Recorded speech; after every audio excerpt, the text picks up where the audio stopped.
Hey guys, quick video for you, the alternatives to Plurally. What are the things to be aware of?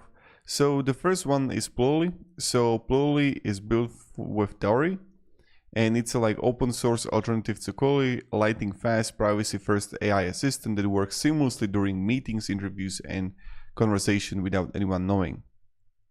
Now here, when you're gonna be in, let's say, pricing, you see right here, it's free. Then you're gonna have limited pro and unlimited pro. It really depends what you need, but even with the free, you have like great things there.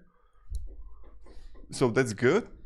And when we're gonna go even further, you're gonna have like an overlay window that sits above all the applications, making it invisible in video calls.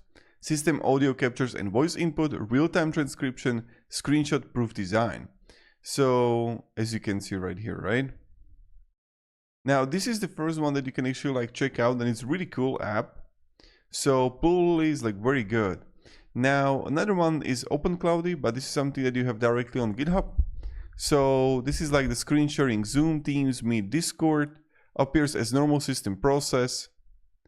And a direct image analysis, screenshots are analyzed by Gemini, voice command optional Azure speech.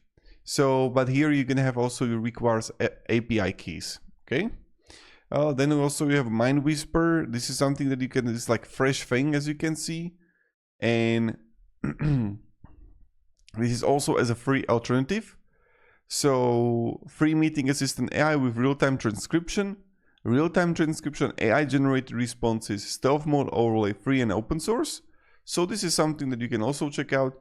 And then also a Fountainlands.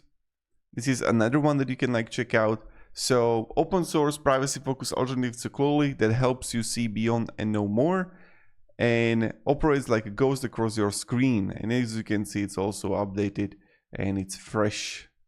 So yeah, check these out. Maybe some of these are going to be like beneficial for you. So thank you very much for watching, and have a great day and goodbye.